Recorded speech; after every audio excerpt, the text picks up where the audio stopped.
Hello, I am Jyotika. Welcome to Excelling Psychology.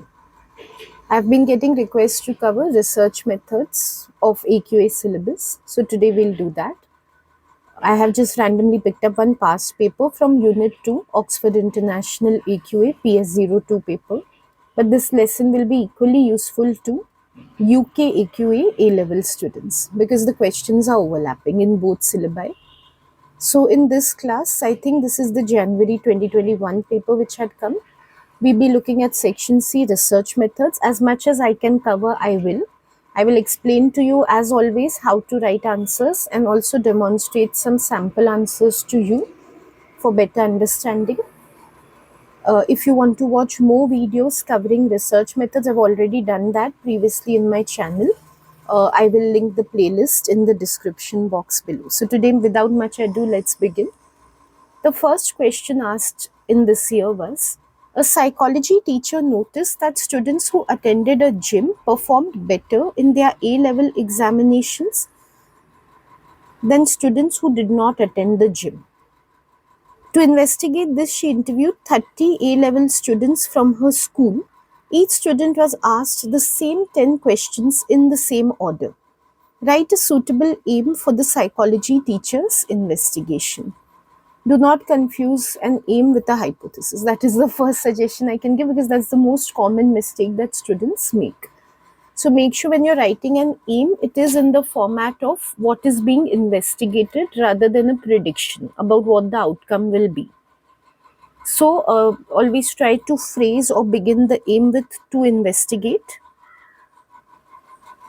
This is a comparison study, what we call an experiment, though it might not seem on the surface because it looks like an interview study. But interview is the method of data collection. If you see, the chief objective of the research is to compare those who attend a gym and those who do not. So it's like a natural experiment that is taking place. When we write an aim for an experiment, we know we have to suggest what is being investigated in terms of the impact of which independent variable on which dependent variable.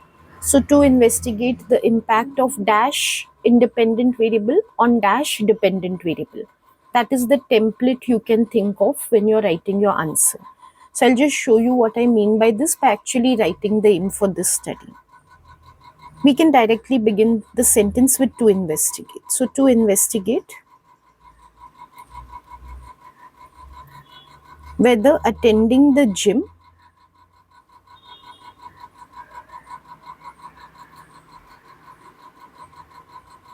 results in better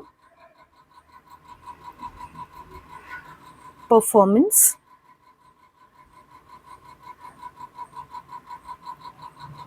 in A level examinations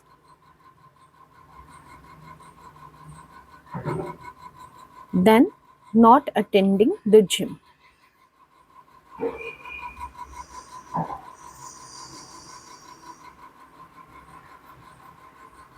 So in how I have written the answer, what I want you to observe is I've begun with to investigate. The beginning is appropriate to an aim rather than a hypothesis. Also, I have specified the IV, which is attending the gym. And I have also specified the DV, which is performance in A-level examinations. Because it's an experiment, like I always say, even when I'm discussing how to write the hypothesis, you must draw comparison in the aim or hypothesis. Like you don't just write that whether going to the gym results in better performance in A-level exam, and you don't just stop at that. You need to go further and you need to mention then not attending the gym. So comparison is with not attending the gym. That should be made very clear in your aim. So make sure you specify both the levels of the IV or both the conditions between which a comparison is being drawn. Today I intend to be limited in how much I'm elaborating upon how to write the answers. Normally I discuss more, but I believe since I've made so many videos already and hopefully you've been seeing those videos, are the usual suggestions which I always give, like how you should read the questions carefully and all the general advice I give, You must have already come across that. If you haven't, you can watch some of my previous videos. In this video, I'm just going to discuss how to write the specific answers which are required over here. So let's move ahead. Next, they've asked us briefly describe what a hypothesis is. This is coming within a scenario question like application type, but this is not an application question. This is a purely AO1 descriptive question because they're asking you what a hypothesis is. They're not asking you what the hypothesis is in the psychology teacher's study, which is given above. They haven't phrased it that way. So they want you to say in general what a hypothesis is. Now, hypothesis, you have to give a definition, but it should be worth 2 marks. So if you just say it's a predictive statement, that's like just giving one feature of a hypothesis, it will not be worth 2 marks. For 2 marks, even if you're writing only one sentence, but at least 2 features of a hypothesis should be included in that to justify the 2 marks. So we know key features of a hypothesis are: one, it is a predictive statement of the outcome. So that will definitely be there. Also, it is testable, verifiable, falsifiable, something like that. You need to include that feature as well when you're writing. If you want to include, say, 3 or 4 features in one sentence, that's also good. But when they mark you, how they'll mark you, supposing for saying testable, they give you 1 mark. For saying that it helps to predict the outcome, they give you another mark. You could also give an example, like after saying that it's a predictive statement, you can say that hypothesis can be directional, that's specific, and non-directional, that's non-specific. You get credit for that also.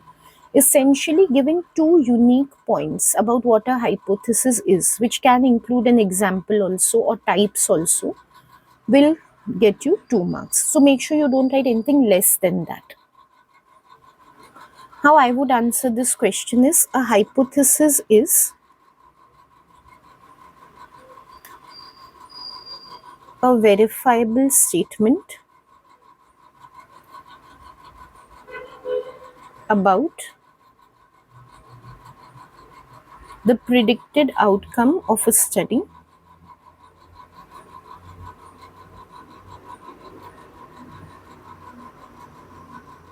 that is proposed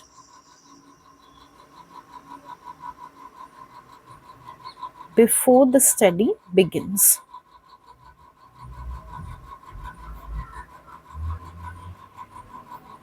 So I just want to drive the point. So I want you to know, for saying that it's a verifiable statement, I'll get 1 mark. And for saying it's the predicted outcome, I'll get a 2nd mark. A frequently made mistake here is to talk about the aim rather than the hypothesis. There's just too much confusion in students' minds between aims and hypothesis. So some would suggest that it's the purpose of the study or the objective. That's not true. The purpose or objective of conducting the study is its aim. It's not the hypothesis. So make sure you don't make that mistake. Next question is, before selecting a sample, psychologists identify a population. Briefly outline what is meant by a population. Again, this is completely an AO1 question. They haven't referenced the scenario above. And to make it even more explicit to you that they haven't referenced the scenario, you can say they've given a general statement before. Like in general, what psychologists do is take a sample from a population. So it's very clear to you, it's AO1. Please do not reference the scenario. Rather, what you have learned in your textbook directly about what a population is, just give its definition because it's for 1 mark. There are always many ways of writing the same answer. So population could be defined as ideally all those people to whom we want to generalize the results of a study. But instead of that, you might have learned other things in your textbook, like it's the total collection of people whom a researcher is interested in studying, or it is all the people whose behavior the researcher wants to understand. Those also perfectly acceptable. As I always say, if you're using good terminology and what you're saying is correct, your answer does not have to be in a fixed way. As long as it's correct, your wording can be different. So always the answers which I give are just samples. This is the ideal answer which you should be writing. The population is, or population refers to, those individuals to whom a researcher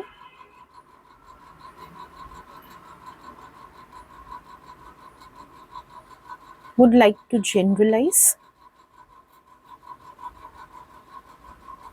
the findings of their study.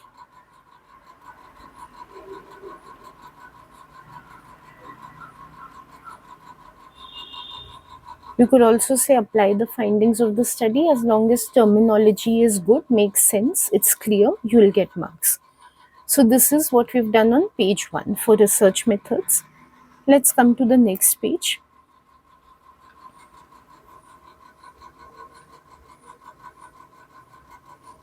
The psychology teacher used a random sample. Briefly describe what a random sample is. Okay, again, it's a general question, AO1. They've asked you what a random sample is, it's worth 1 mark. They haven't asked you explain how the teacher drew a random sample or why she took a random sample. Just generally, they're asking you. It's worth 1 mark again, like the previous question. So you can just give a definition. Again, students mostly confuse between random and volunteer sample. They're totally different, but I don't know in students' minds, there is a lot of misconception. So they believe random sample is the people who come on their own for the study. So because the researcher does not have a hold over who opts in for the study, so it becomes random. That's not what a random sample is.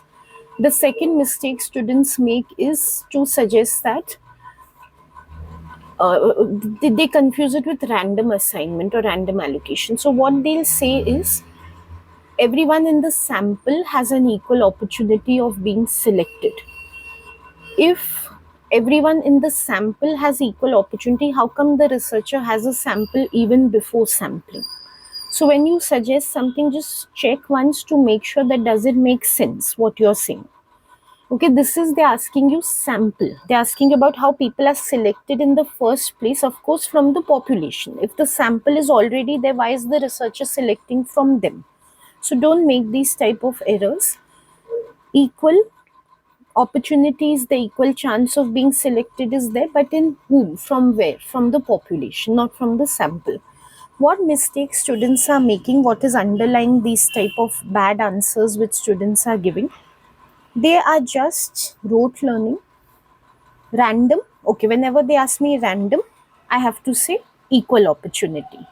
So they just learn 2 words, equal opportunity of being selected. Then when they go to phrase the answer and they have to put a complete sentence, they don't know how to put it because they've just learned 2 words about what it is. So then they just try to fill in any words. So equal opportunity of selecting from the sample. That is why you need to understand what you are learning. This shows lack of understanding. You know words equal opportunity have to come, but you don't know the sense of it. You don't know from where those people are coming to whom equal opportunity is being given to include, because you haven't really understood what a random sample is.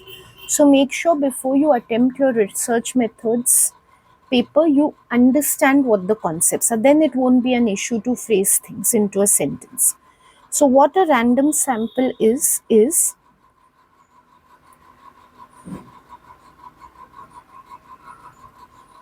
a sample which has been selected or has been drawn from a population by giving every member of the population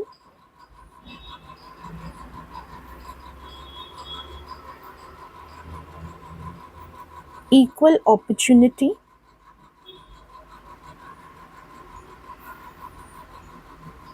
of being selected in the sample.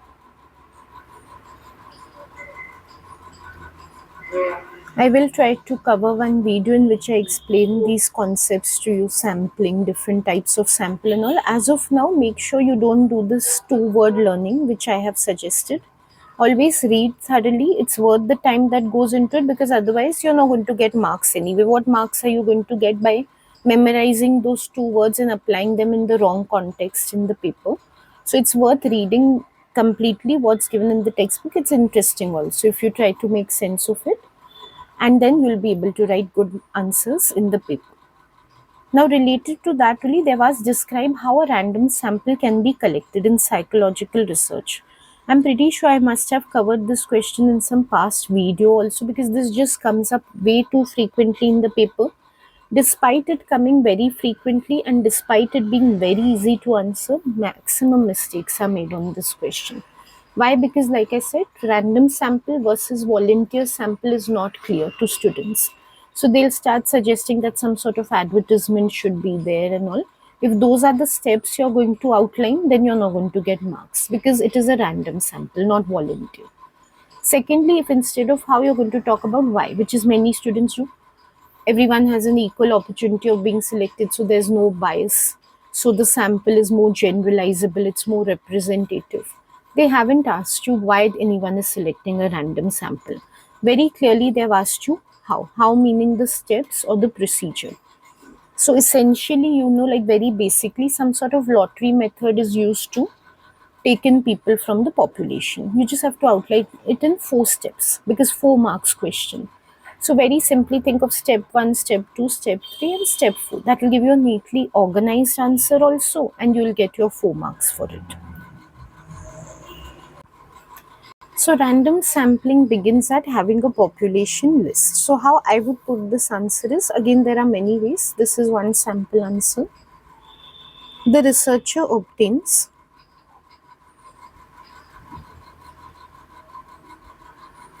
a list of all members in the population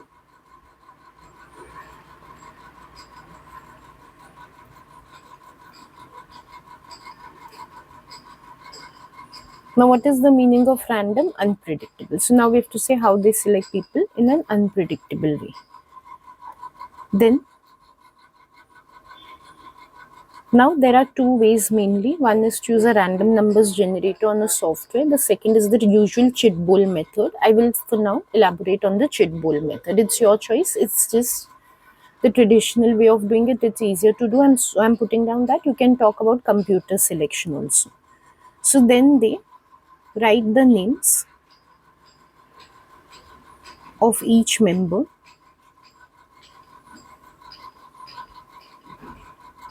on a separate sheet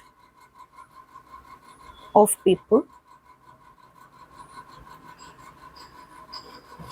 fold it, put the sheets in a bowl and shuffle them.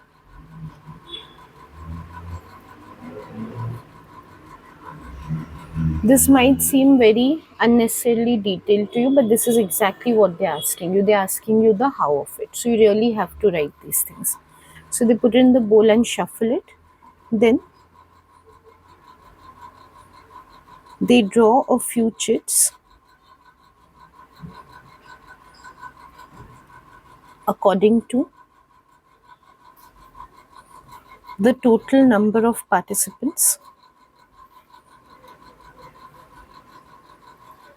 being targeted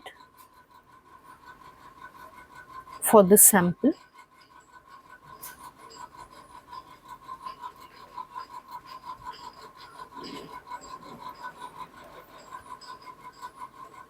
And those whose names are selected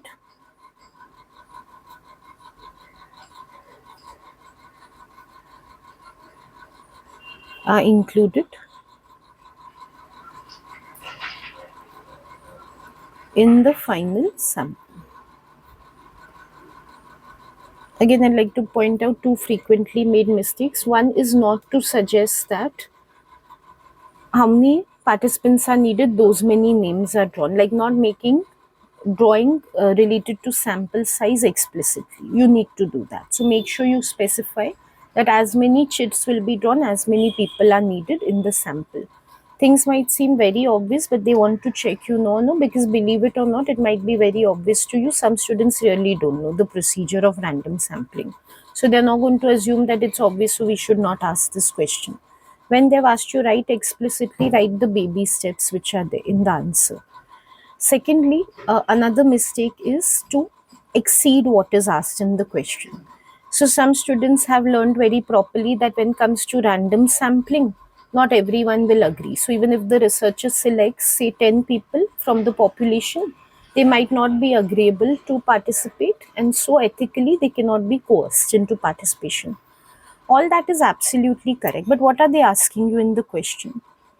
How is the sample collected? What happens after the sample is collected? Do people agree to participate or not? That is not something that has been asked to you.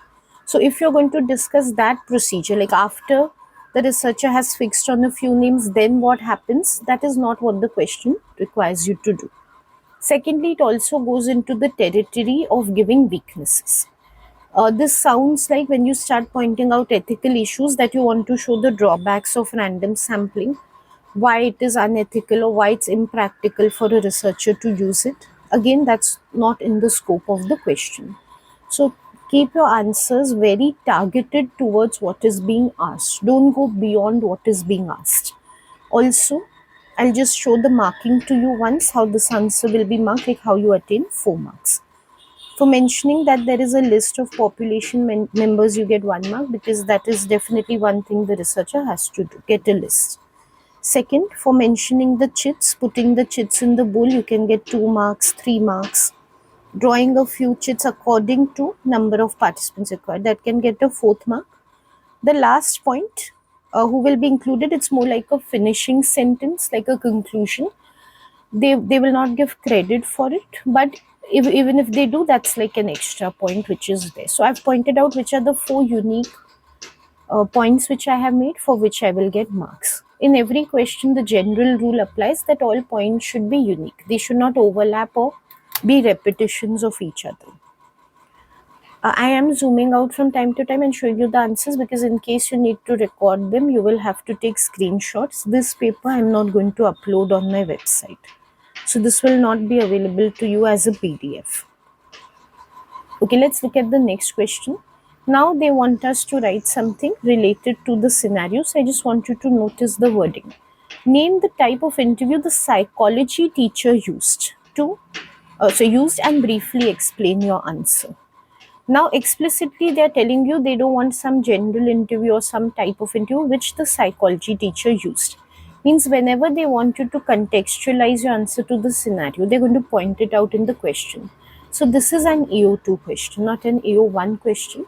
Let us look at the scenario once again to be sure about which interview she has used. In the scenario, they have specified that she asked the same 10 questions in the same order to all the students. If you see, the scenario is very brief and we just have this one line about how interviewing was done.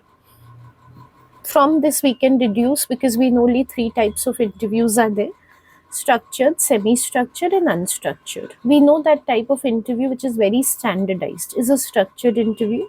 So same questions in same order. So that is what we need to write. It is worth 3 marks. So definitely first we can suggest the name of the interview. For these type of questions, just giving the name earns 1 mark, giving the correct name. And then 2 marks will be about justifying what the interview is, and at the same time explicitly linking to the scenario. If I just say it is a structured interview and I say that that is because all the questions are fixed, on a structured interview, I will not get marks, because then I'm making it an AO1 answer. I have to make it AO2. I have to say specifically what this psychology teacher has done, which is making it a structured interview. Then only I'll get full credit. So I'll just show how we can write this answer. We can say she has used a structured interview. So here we get 1 mark for identification. Then we can say, as in a structured interview,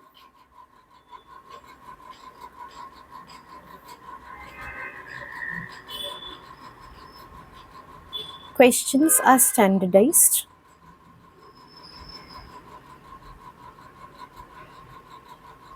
The psychology teacher has used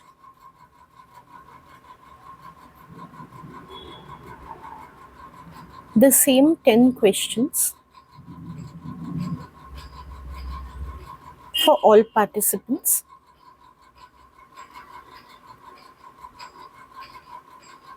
Further,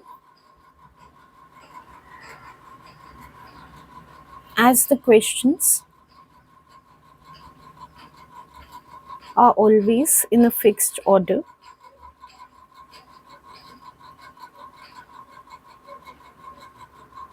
the teacher has kept the order of questions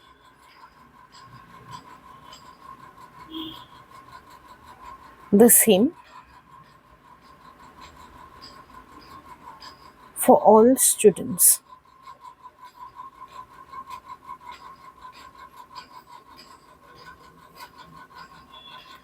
Okay, so 1 mark for saying it's a structured interview, second for saying that same 10 questions are asked for all the participants, and third for saying that the order of questions is same. So I want you to focus on how I get marks only if I link whatever point I'm making to the situation. If I don't link and I just simply say structured interviews have fixed order of questions, or they have the same questions, I don't get marks. Also, it is worth 3 marks, so I have 3 unique points which I have stated. I cannot just give 1 point that it is same and all same. Students forget about the fixed order part of it, so they are not able to identify another feature. The very fact that explicitly in the scenario they've mentioned that the order of the questions is also fixed is because they want to draw your attention to the fact that um, it is a structured interview. Like they want to show you all the features of a structured interview were there in this study. Now, next, what they're asking is write a question that the teacher could have asked in order to collect quantitative data. First policy is whenever they ask you to write a question, you must put it in direct quotations. You must give the exact question. You must never give indirectly what the teacher could have asked. Secondly, when they ask you that a question should be to collect quantitative data, they obviously mean a closed question with fixed response choices. That's the definition of a closed question. And only when you have fixed response choices can you convert it to numbers. So you must write the question in direct quotations and present the response choices to answer that question. So for these two things, if you do, you will get 2 marks as long as the content is correct. Now, we cannot write general questions. Like I'll give you examples of what mistakes students make. If you look at the scenario, the teacher wants to know about attending the gym. So the question has to be around attending the gym. Believe it or not, students will write questions like, the teacher will ask the student, are you in a good mood today? Yes or no. What does good mood have to do with attending the gym or anything to do with A level examinations? So do not give general questions which are out of context, which have no relevance to what is being studied over here. That will not fetch you any credit. You need to give a question which is relevant to the topic under investigation and follow the other rules which I have given. So either you can write something about attending the gym or something about performance in A level examinations. And questions can be very simple. They need not be unnecessary complex or use flowery language. They are not testing your language skills. So I could give a very simple question such as,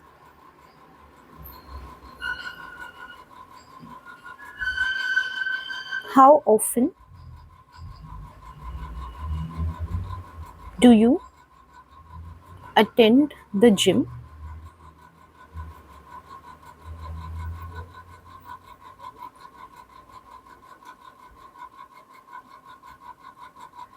Less than twice a week?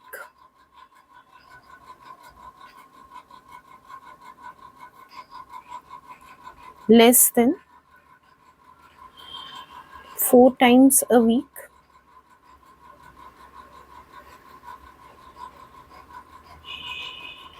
6 or 7 days a week? Now I've deliberately written the question like this instead of writing a yes, no or a rating scale question, because I want you to be aware that closed questions can be literally anything as long as you are giving the response choices from which participants have to select. You're giving 3 choices here. Participants will have to select one of them which is applicable to them, and you can convert it to numbers, because I know here I'm exceeding uh, the answer a little and I'm going into a little explanation, but I want you to know this because many students don't understand this. In a closed question, what is happening is why even this counts as a closed question is because you will decide beforehand, supposing that if any student selects less than twice a week, I'll give 1 mark. If they select less than 4 times a week, I'll give 2 marks. And if they select 6 or 7, I'll get 3 marks. So it becomes quantitative. No, you can decide beforehand for which alternative you're going to give how many marks, and you'll assign those marks or those scores once they answer.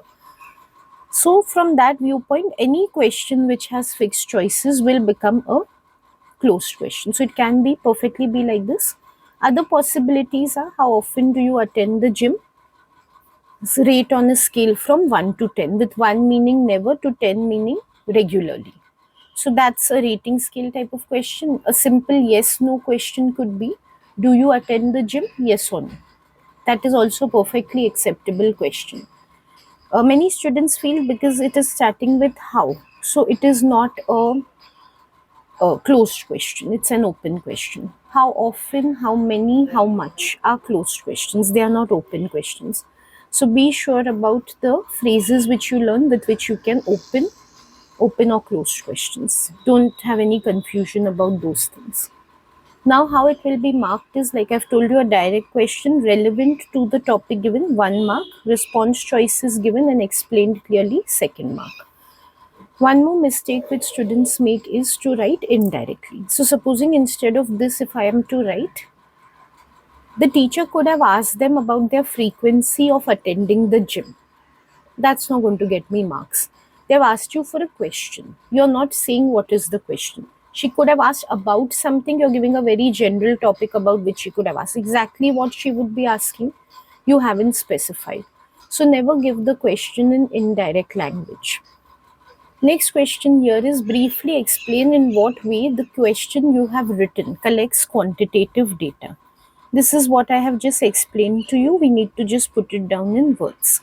It's just worth 1 mark. It's an AO2 1 mark type of question. You're applying your knowledge to what you've written previously. So I just need to show how scores will be assigned, which will result in quantitative data, what I just explained to you. So since the response choices,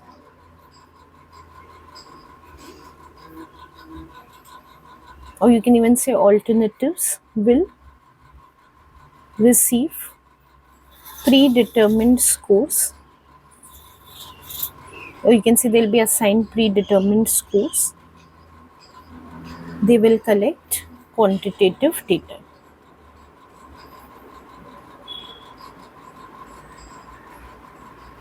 If they would have asked for 2 marks, we could have extended a little more the answer and we could have just said that, like given an example, supposing less than once a week will get 1 mark, less than 4 times will get 2 marks, that way.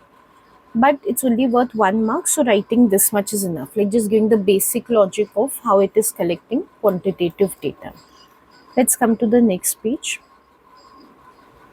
It's a very easy to score section. Section C, so many questions, simple ones. Just take the right approach and you can easily score, because this is one which is not very content heavy. It's more about applying your knowledge. So always in any board, psychology subject research methods is the most scoring opportunity for students.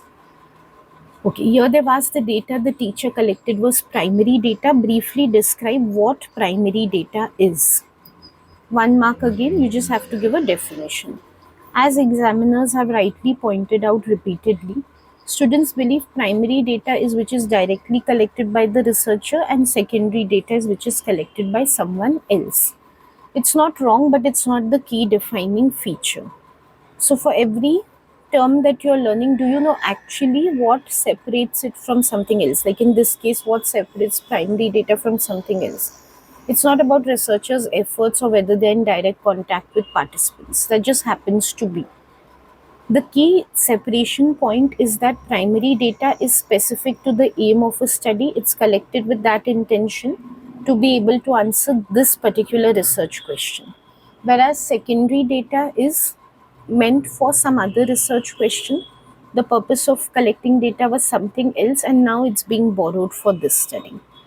That is the key feature which distinguishes primary and secondary data. So somehow that should be explicit in your answer rather than who's collecting it. Who's collecting it is not the chief concern. So here what we can just say is primary data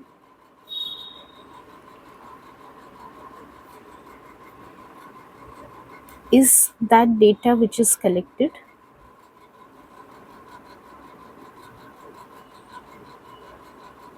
directly from participants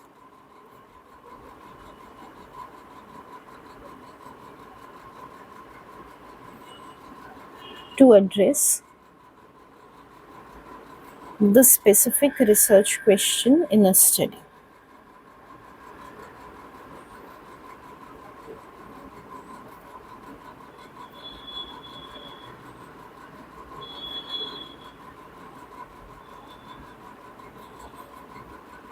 Okay, these are all purely descriptive AO1 type of questions. It's just about have you learned your research methods correctly.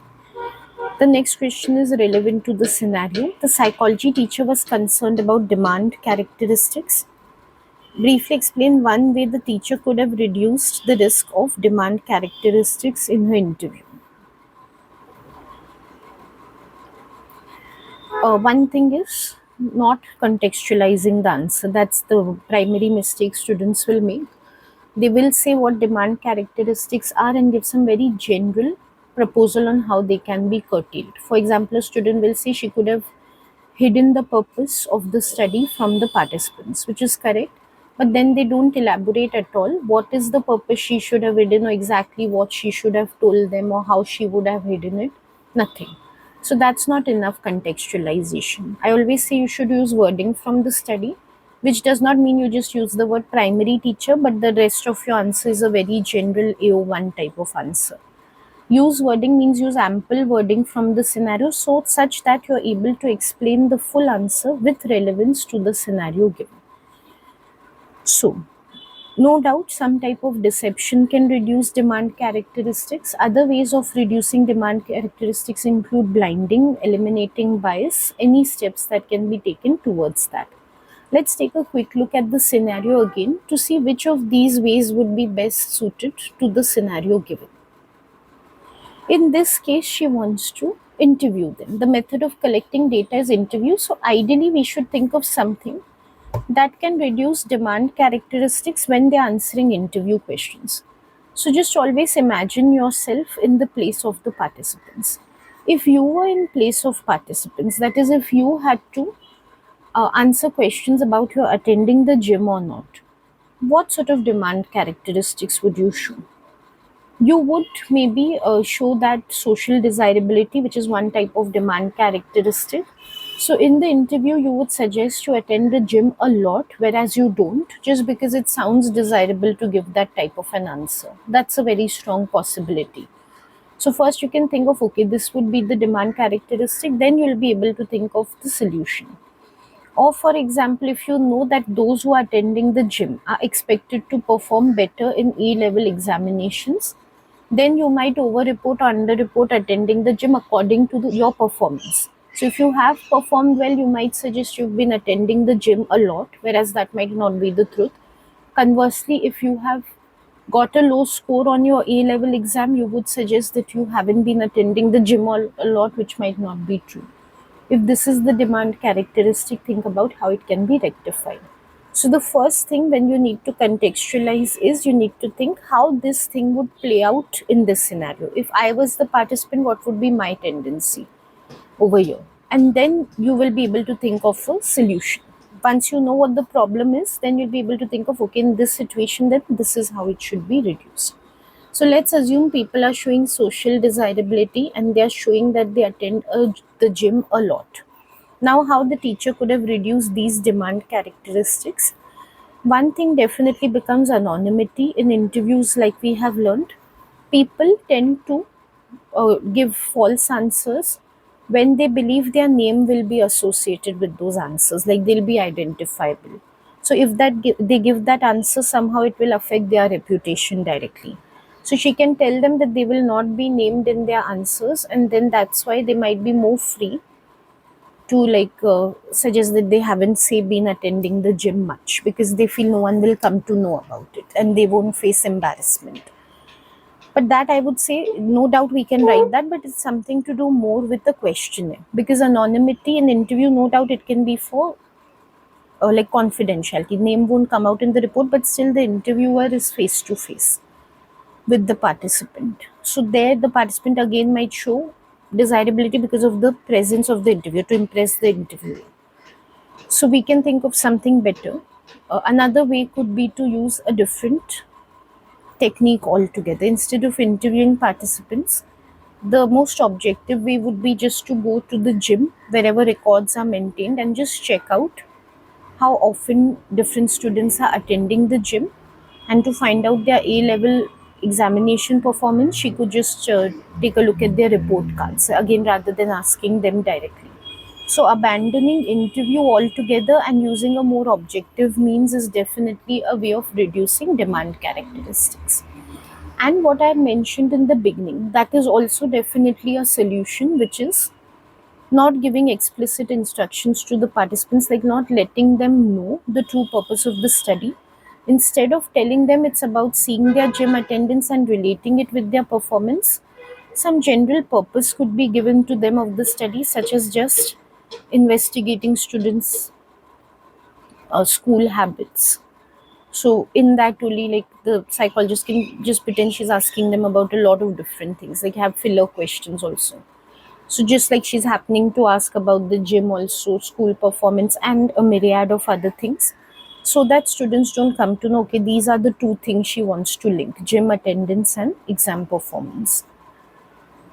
So no doubt you can write about that. Like I said, that the instruction should not be given to them, but exactly then what is she telling them? It's general on school habits, academic habits, it's a general academic study, something like that. You have to justify whatever you're saying. For now, I'm just suggesting that interview should not be done at all and rather another method should be used. So, what I would say is the teacher could have used a more objective way of gathering data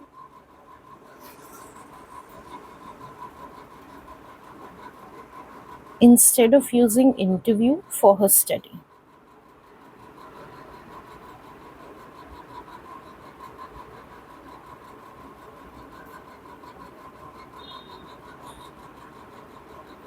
For example, she could have collected students' gym records from the school gym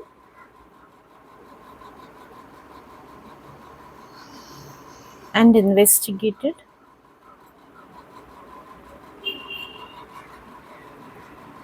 their report cards to see their exam performance.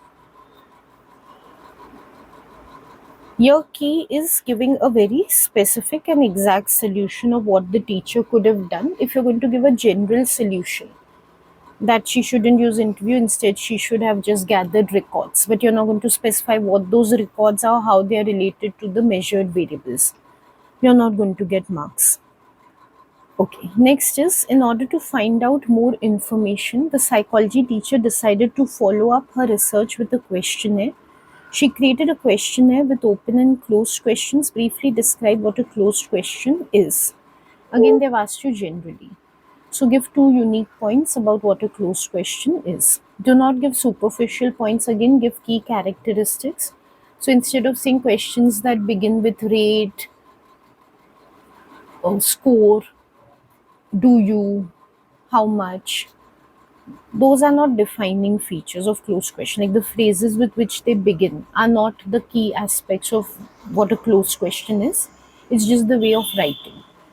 A closed question essentially is one that allows for a very limited response. That feature should come out in some wording or the other in your answer. So one thing is, be sure of the key definition. And the second unique point you can give is definitely you can give a question starting for that phrasing, or you can say that such phrasing is used to design a closed question. That's fine. But don't make it the primary point which you're giving. Okay, so what I would suggest is a closed question is the question which allows a respondent to give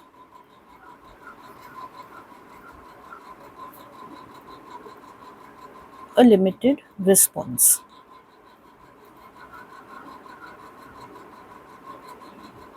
It provides selected response choices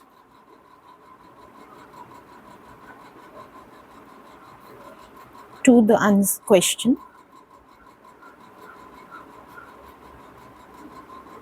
from which the respondent must make a selection. So I have chosen not to give an example this time, though an example is a very desirable way of explaining something or describing something. So definitely instead of this you could say, for example, do you attend the gym, yes or no, is a closed question. Absolutely fine. I have just given two unique points, in the sense limited response is one unique point, and second unique point is that the response choices are provided to the respondent. So that way I have given an answer which is worth 2 marks. Okay, then let's come to the next question. I think we have about 4 questions more. Let's try to do them all in this video. Next section is coming from data analysis. So again, very easy to score. From the information provided by the questionnaire, the psychology teacher calculated measures of central tendency for her students' gym use. She calculated mean, mode, and median for this data. Measures of central tendency for gym use, that's number of hours per week. That's the title of the table. On the columns, we have the measure of central tendency and the score. And in the rows, we have mean, mode, and median. So we can just take a look at the figures. The information suggests a negative skew. Explain why. For positive, negative skew and normal distribution, I always suggest that you make a mental diagram. Becomes really easy for you to understand in your mind what is happening, and then to put it to words becomes easy. Of course, it isn't compulsory, it's just a strategy that prevents you from making error. Okay, firstly, what's a negative skew? Students confuse in that only.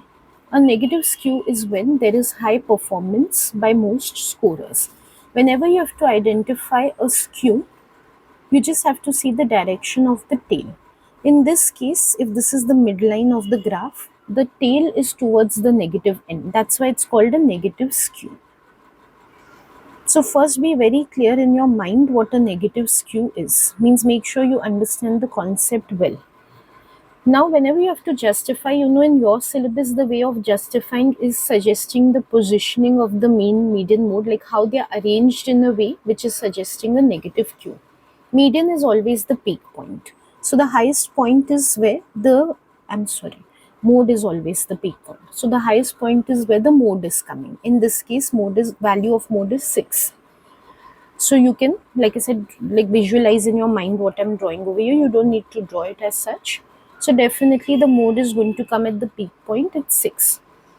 Now, mean is going to be always towards the tail end. So in this case, 4.3 is going to be towards the left. And median is by virtue the middle value. So it's going to be in middle. So it is 5. So once you've visualized this mentally, now you can explain in words very easily. It's worth 3 marks. So if you just explain the positioning of each of the measures of central tendency, mean 1, median 2, mode 3, you can get your 3 marks. So I'll just show you one sample answer for this. As per the given table,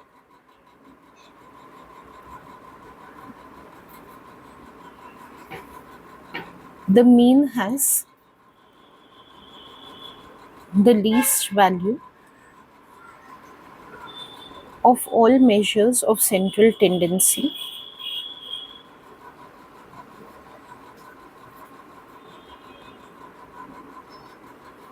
4.3, which is dragging it towards the negative tail end of the distribution.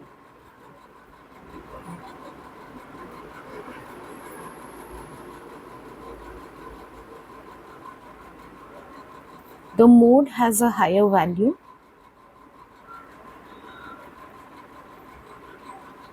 6, shifting it to the right of the mean.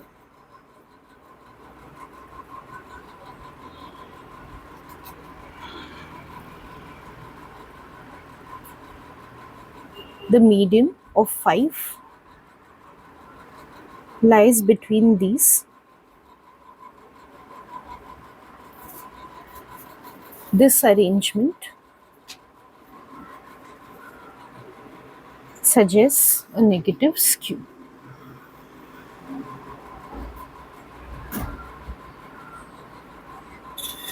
So with the help of a diagram in my mind, I just outline what the distribution looks like I just visualize it, and then I just explain the distribution in words, making sure that I'm covering all the three measures, mean, median and mode. I don't miss out on any of them. So I get 1 mark for each, and that is how I get 3 marks. Okay, now continuing with this only, we have the next question 2-1.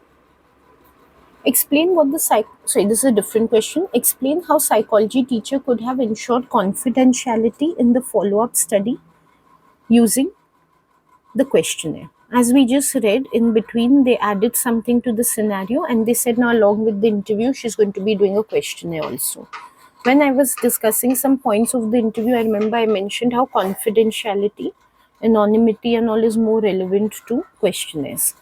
Now, here the key thing is not to confuse anonymity with confidentiality. You can give it as a suggestion, but always keep in mind that the two terms are different.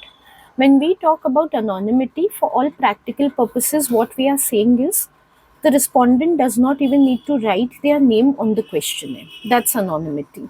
Confidentiality is that they might have to reveal their name to the researchers, but then that identity will not be shared with other researchers and will not be published in the report of the study. So give whichever suggestion you want from these. You can give anonymity also, it's within the larger purview of confidentiality. But explain it in the correct way. If you say that the researchers will know the name because they are there on the question and then they won't publish it in the report, that's not anonymity, that's confidentiality. Now again, you need to contextualize the answer because here they have mentioned psychology teacher. So they're asking you with reference to the scenario. It's for 3 marks. It's a how question, something like what we wrote about random sampling. The only difference is in this case it's AO2, it's not AO1. So think of it as 3 steps you need to give to outline the procedure of confidentiality because it's a how question. You're not to give a merit or demerit of maintaining confidentiality, and give the step like in order: step 1, step 2, step 3. Really increases the clarity of your answer and helps you gain 3 marks. So what we can write is the teacher could have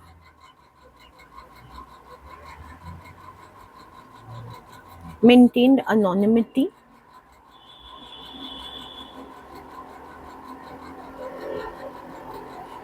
by informing participants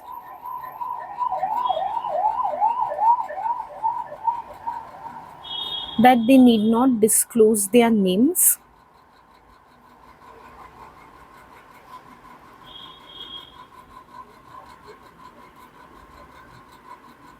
on the questionnaire.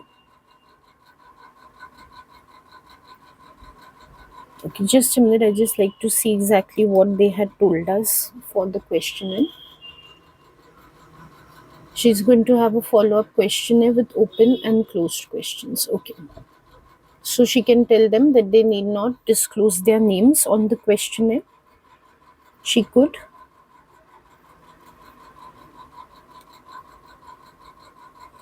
ensure that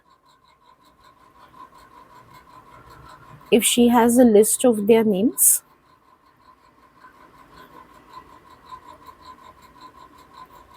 registered in the study,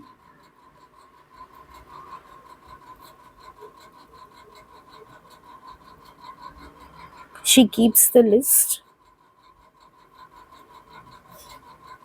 password protected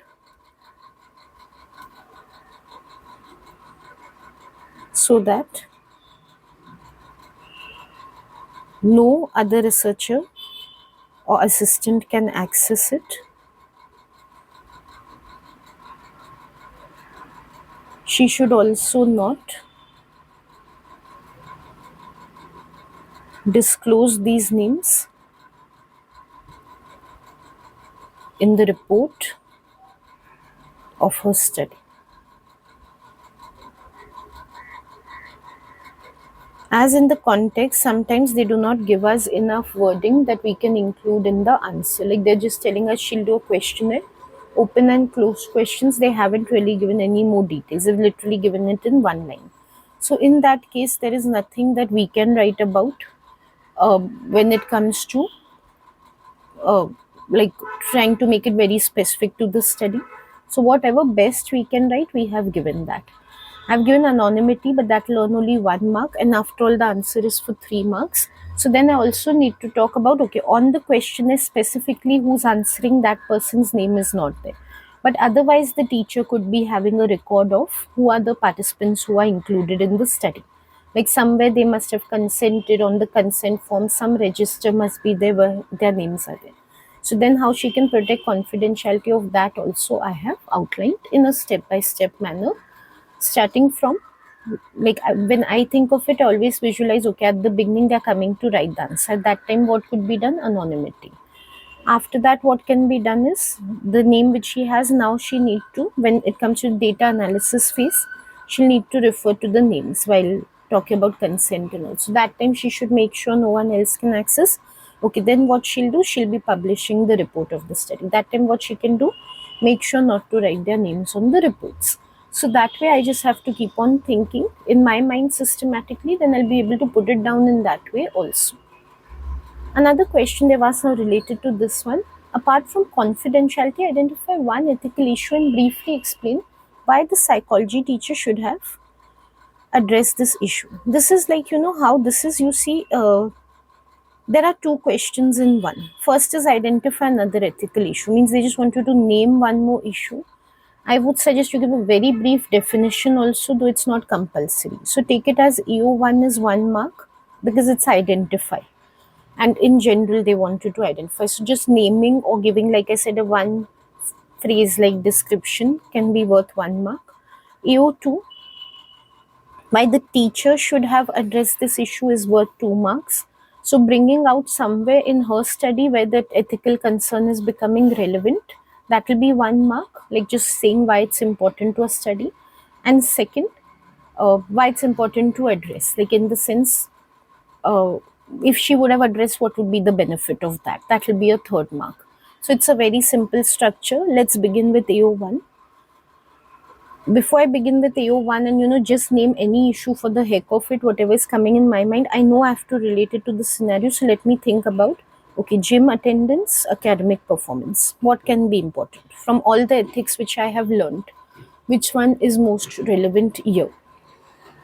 So here, when it comes to this type of study, we know sensitivity is very important. So confidentiality we've already seen. Another ethical guideline very closely related to sensitivity is right to withdraw, and another one is informed consent.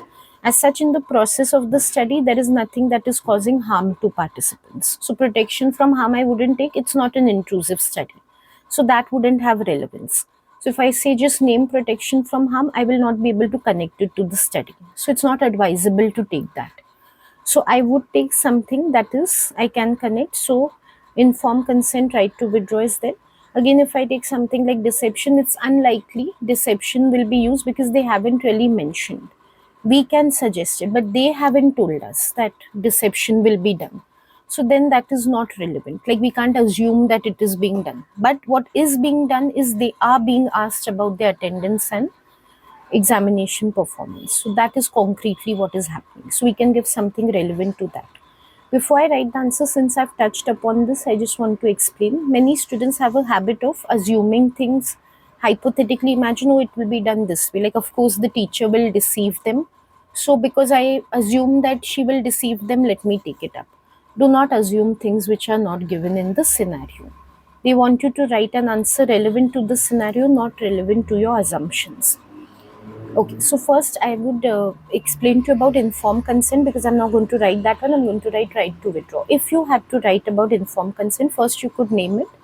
To give a brief description, you could just say it's about giving all relevant information, complete information to participants before the study can be conducted, and taking their written agreement for the study. Why it is relevant over here? Because the topic is sensitive. Not all students will want to discuss about their gym attendance or their A levels exam performance. Many students like to keep such matters private. So at the beginning only, if they are told that this is what the study is about, they can think about whether they would like to participate or not, whether they are interested in disclosing this type of information in a study taking place on the topic. So that way you could explain informed consent. I will write and show you how to explain right to withdraw. So one other ethical issue is right to withdraw,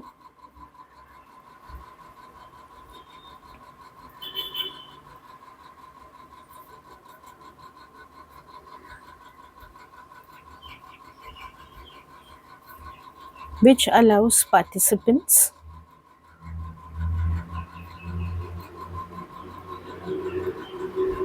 to quit a study at any point in time.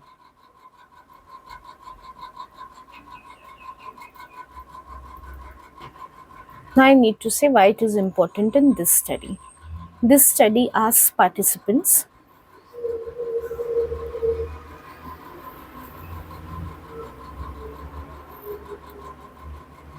about personal matters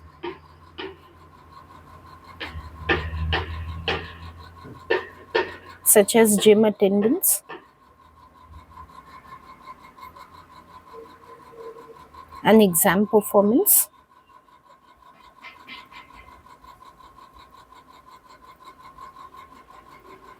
Though they may agree to it initially,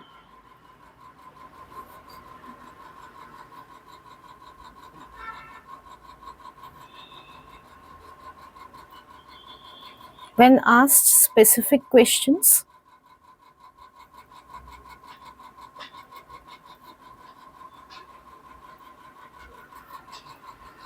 they might not want to answer those,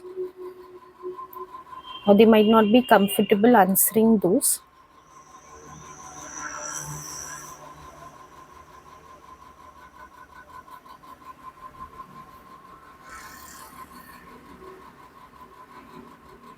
Out of embarrassment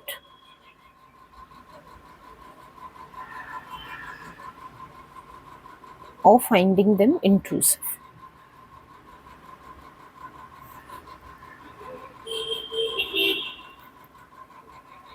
So they must have an opportunity to leave.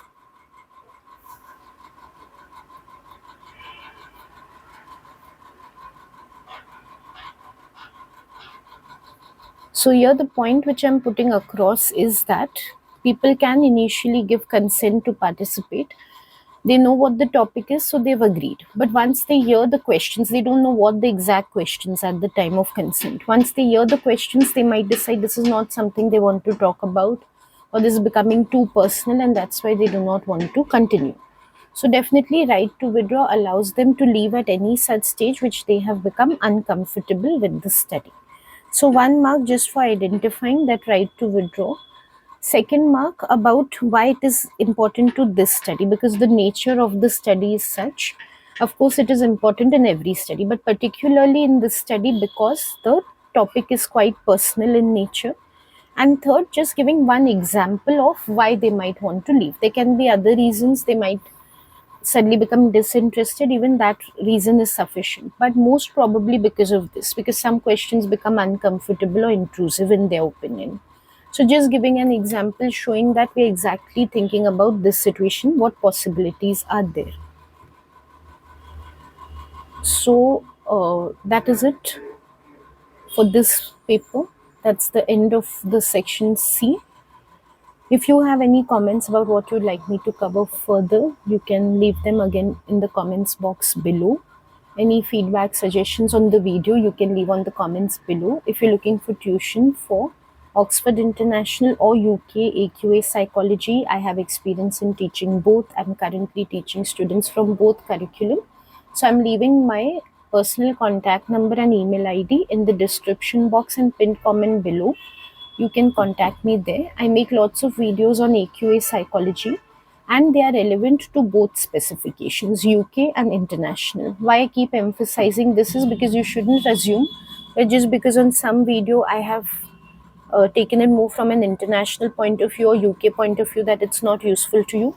You can go through all the videos that I have made on AQA in my channel. All of them are relevant to you no matter which curriculum you belong to.